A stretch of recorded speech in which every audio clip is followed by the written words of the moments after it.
예수님과 교회는 신랑과 신부의 관계라고 말씀을 해주고 있어요. 에베소 5장 22절 말씀에 보면 이렇게 시작을 합니다. 아내들이여 남편에게 복종하라, 이렇게 말씀합니다. 자, 그리고 25절에는 남편들아 아내를 사랑한즉, 사랑하라는 거예요. 남편들은 아내를 사랑하라는 거예요. 자, 그런데 여러분 그 문맥에서 맨 마지막 끄트머리에서 30절, 31절, 32절에서 이렇게 말씀을 해주고 있어요. 우리 다 같이 한번 읽어볼까요? 시작. 우리는 그의 몸의 지체임이라. 그러므로 사람이 부모를 떠나 그의 아내와 합하여 그 둘이 한 육체가 될지니 이 비밀이 크도다. 나는 그리스도와 교회에 대하여 말하노라. 시작은 남편과 아내에 대해서 이야기를 시작을 했는데 마지막 결론은 내가 그 이야기하는 이유가 뭐냐? 바로 그리스도와 교회를 설명하고자 하는 것이다. 자, 다른 말로 하면 교회와 그리스도는 부부관계라는 거예요. 부부관계. 그러니까 여러분 이 부부관계가 여러분 얼마나 중요합니까? 그렇죠? 그래서 교회와 그리스도의 관계는 그렇게 밀접한 관계가 돼야 된다는 거예요. 그러니까 그리스도가 당연히 나타나야 되는 거예요. 그리스도를 높여야 되는 것이죠. 그것이 바로 교회의 존재 목적이라는 거예요. 교회는 끈끈한 주님의 그 생명력으로 묶여져 있는 그런 공동체라는 거야. 그러니까 교회를 통해서 우리는 생명을 얻게 됩니다. 여러분 직장 생활을 왜 합니까? 직장 생활하면서 거기에서 생명을 얻기 위해서 직장 생활하는 거 아니죠.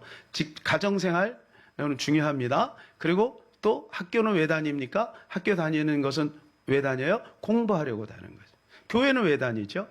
교회는 생명을 얻기 위해서 다니는 겁니다. 자, 교회는 우리가 왜 옵니까? 예배를 드리기 위해서 오는 것입니다. 자, 오늘 우리가 예배를 드리죠. 예배 드리는 이유는 뭔가요?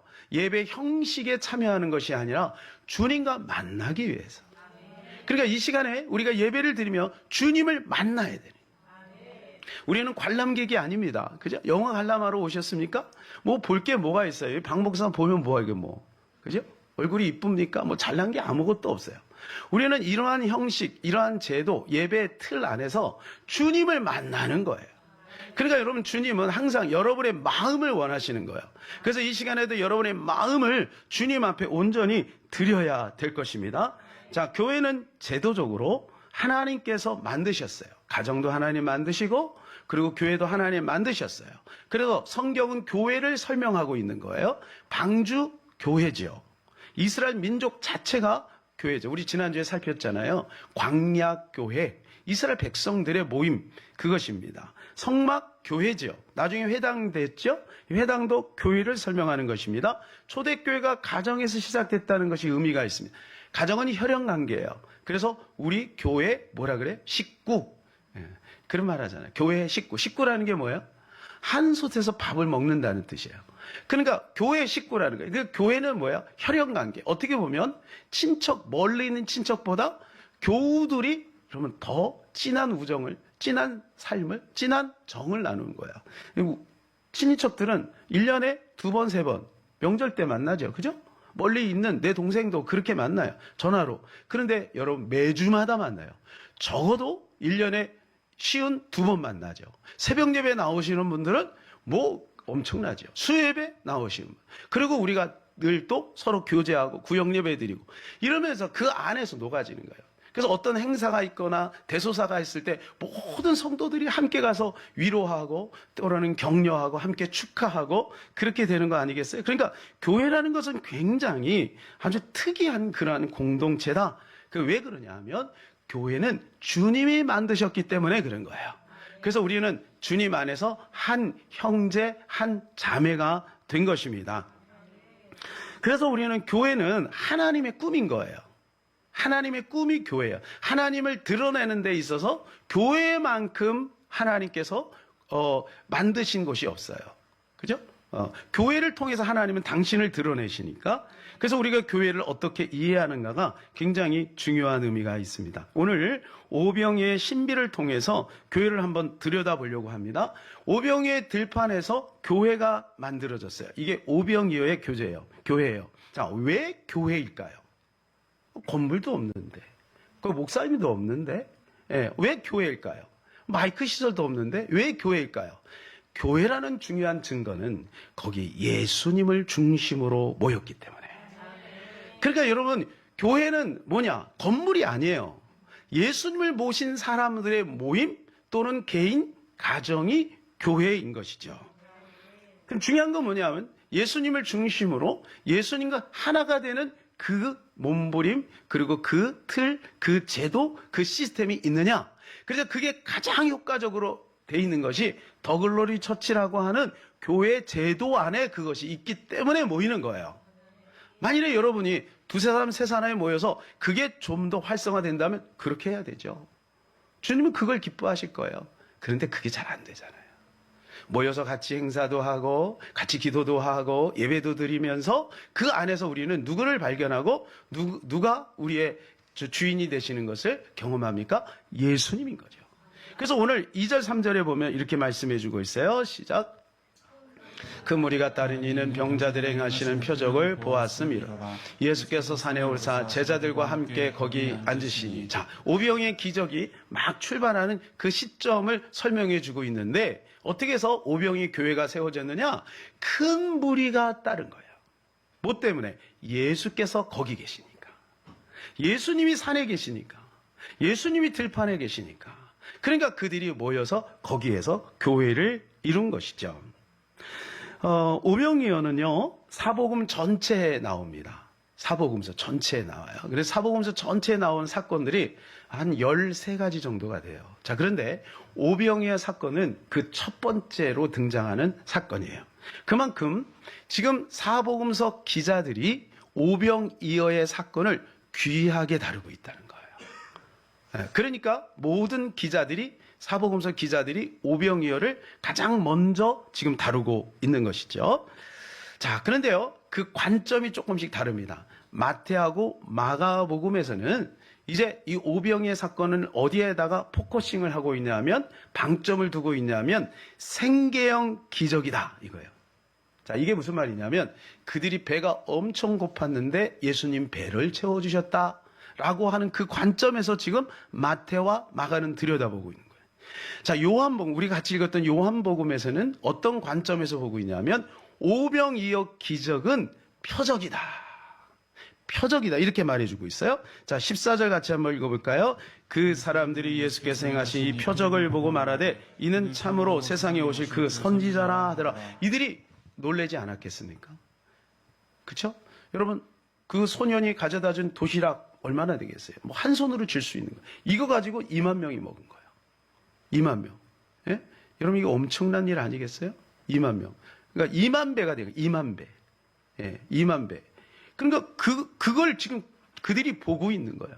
그들이 보면서, 이야, 이거 엄청나다. 이게 보통 일이 아니네. 이걸 행한 그분은 분명히 메시아야. 예, 여기에다가 지금 요한이 포커싱을 하고 있는 거예요. 사랑하는 여러분, 능력을 원하십니까? 능력의 주님을 원하십니까?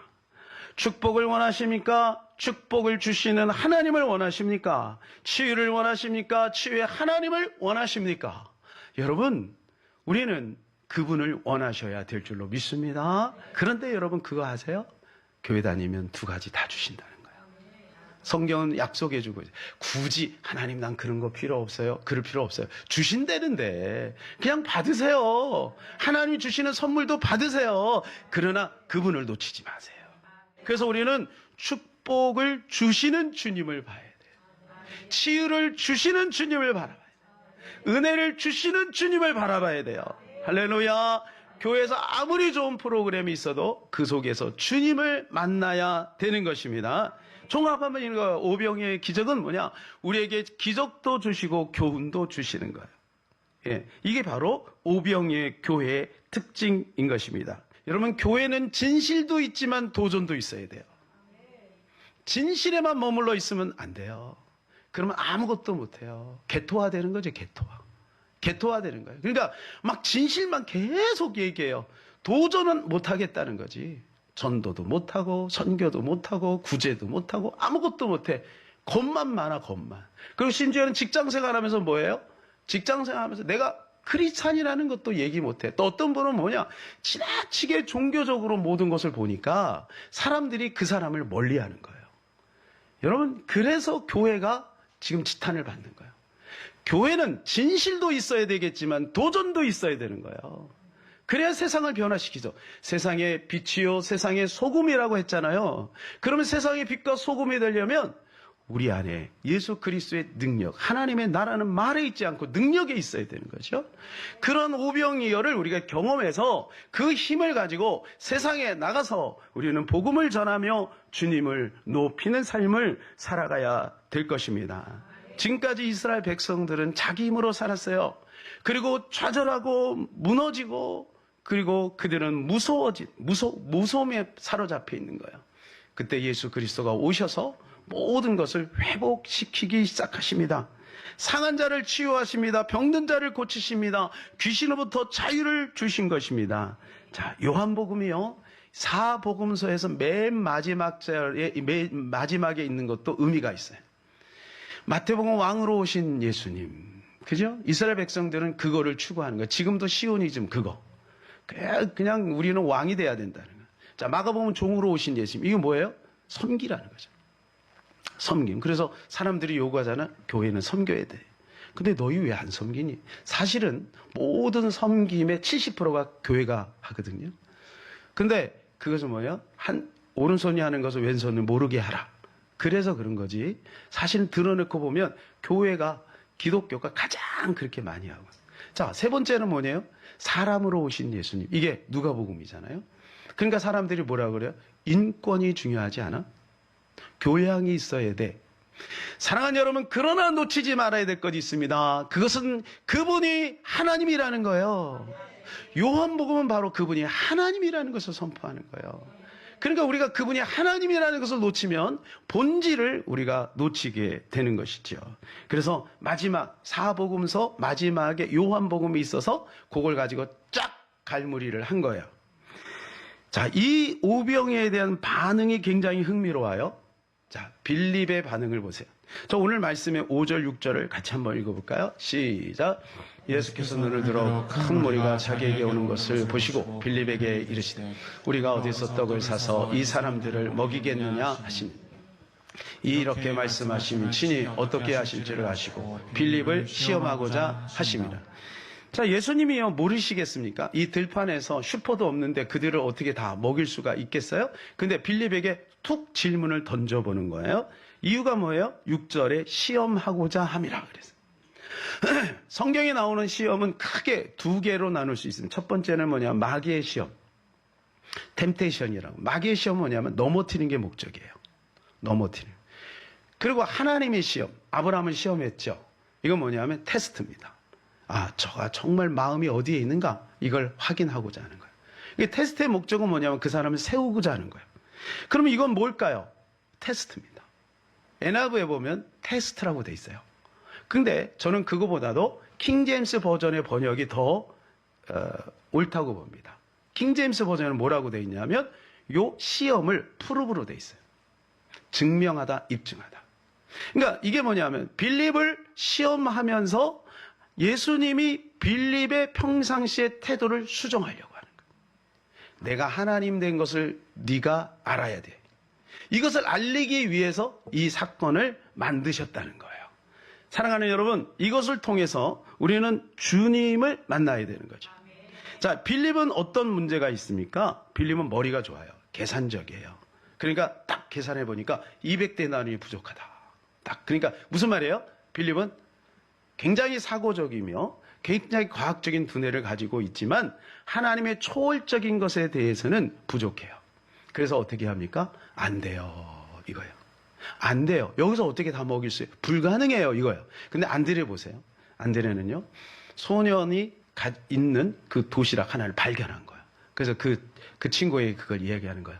야, 이거 조금 예수님께 갖다 드리자. 예수님 뭐 조금 하실 수 있지 않겠니?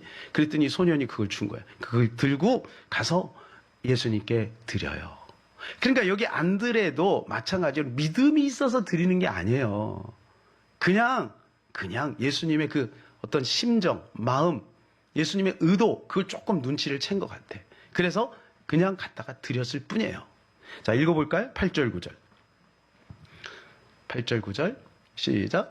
제자 중 하나고 시몬 베드로의 형제 안드레가 예수께 여짜오되 여기 한 아이가 있어 보리떡 5개와 물고기 2마리를 가지고 있나이다. 그러나 그것이 이 많은 사람에게 얼마나 되겠사옵나이까. 믿음이 있어요, 없어요? 없어요. 그냥 얼마나, 이건 뭐 대단한 건 아닌데 이게 그들에게 뭐가 되겠습니까? 그러면서 이제 던져준 거예요. 여러분, 그런데 주님은 이걸 통해 놀라운 일을 이루십니다. 여러분, 우리가 교회 일을 할 때 여러분이 하시는 일들이 그런 일이에요. 그냥 안드레가 도시락 조금 갖다 드리는 거예요. 우리 대단한 일을 하는 거 아니에요. 대단한 거 아니에요. 우리는 조금씩 그냥 주님 앞에 조금 시간 드리고 조금 물질 드리고 그냥 조금 충성할 뿐이에요. 그런데 그걸 재료로 삼아서 하나님이 놀라운 일을 이루어 나가신다는 거예요. 근데 주님은 그걸 기다리고 있어요. 여러분 생각해 보세요. 오병이어의 기적을 이루신 분이 오병이어가 없다고 오병이어의 기적을 이루지 못하시겠습니까? 예? 아니 꼭 그래야 됩니까? 얼마든지 하실 수 있잖아요. 아니 그거 가지고 2만 명이 먹었는데 어떻게 그게 꼭 필요하겠어요? 필요 없잖아요. 무에서 유를 만드신 하나님. 마치 이런 겁니다. 나사로를 살리는데 뭐라 그래요? 돌을 무덤문을 옮겨라. 아니 예수님이 죽은 자를 살렸는데 돌 무덤 옮기는 거 저 같으면 제가 예수님이랑 레이저 쏴가지고 딱 이렇게 옮기겠네. 근데 예수님 우리 보고 하래요.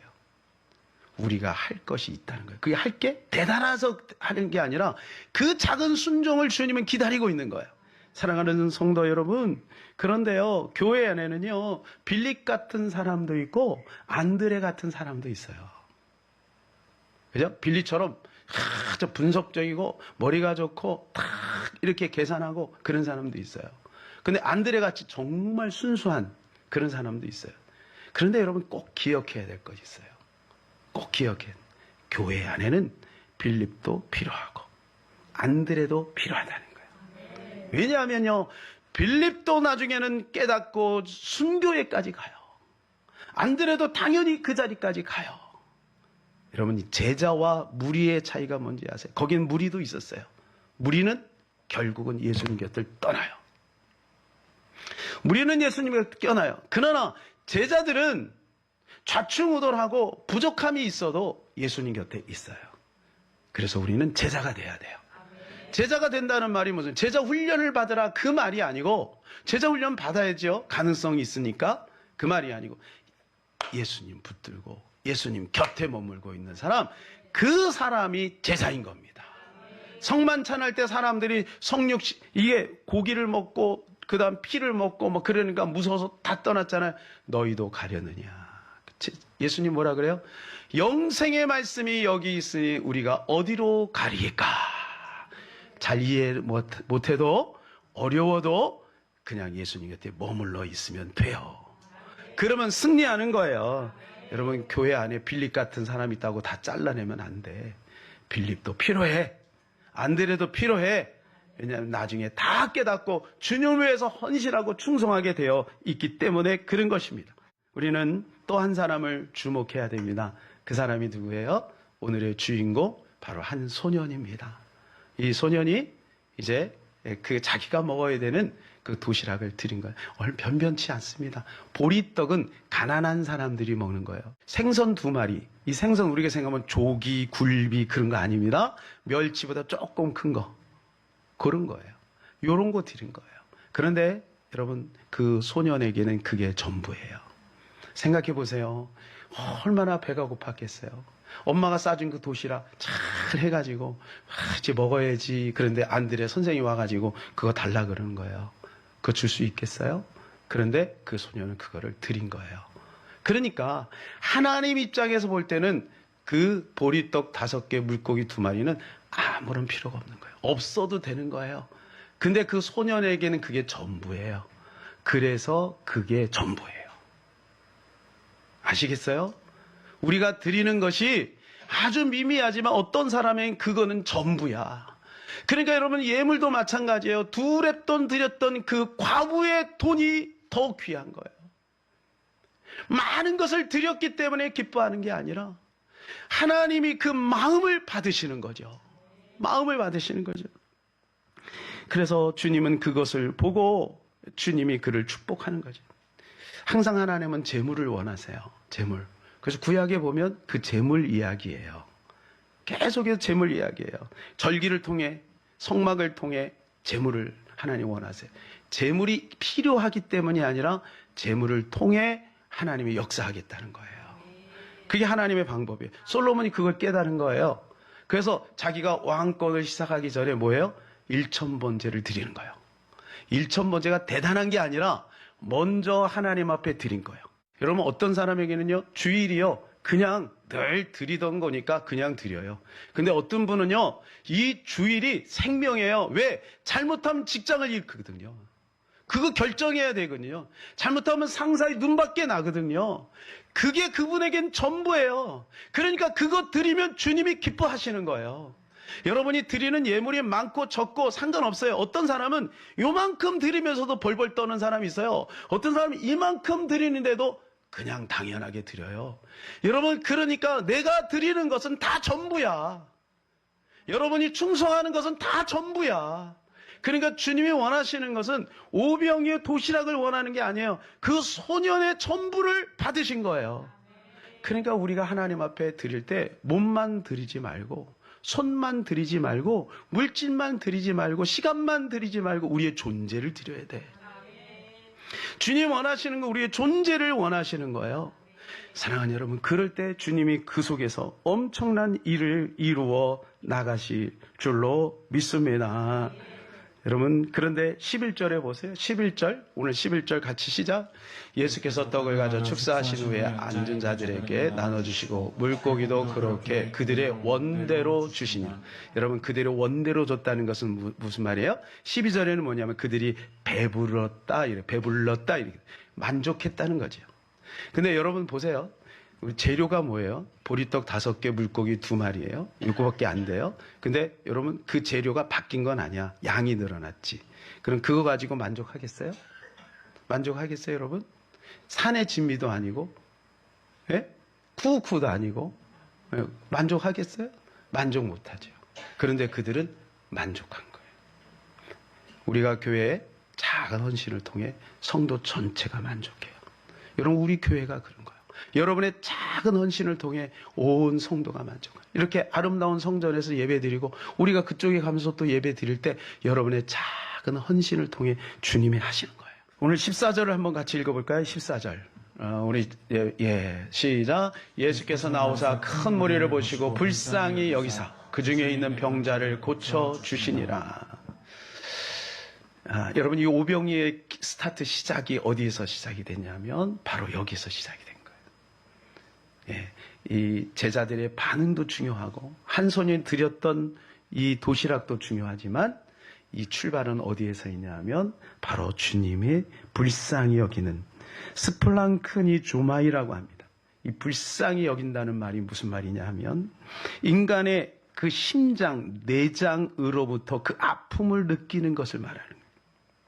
히브리인들은요, 이 내장에서 인간의 깊은 감정이 올라온다고 생각을 했대요. 그러니까 스플랑크니 조마이가 바로 그런 뜻이에요. 주님이 불쌍히 여겼다는 말은 무슨 말이에요? 길 잃은 목자 같은, 그 길 잃은 목자를 잃어버린 그 어린 양들이 2만 명이 쫙 모여 있는데 주님 보면서 불쌍한 거예요. 그 영혼들이 불쌍한 거예요. 그 영혼들이 불쌍한 거예요. 창세기 3장 이후에 고통당하는 모든 걸 다 잃고 상하고 깨진 그 영혼들이 불쌍한 거예요.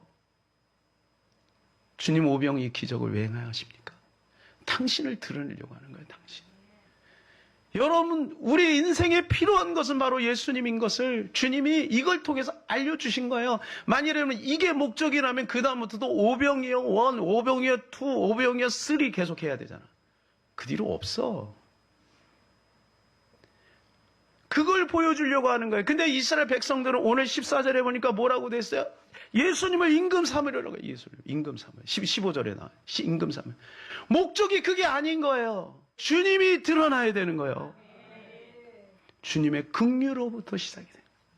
사랑하는 여러분, 우리가 거기 가서 막 하나 되려고 노력할 필요 없어요.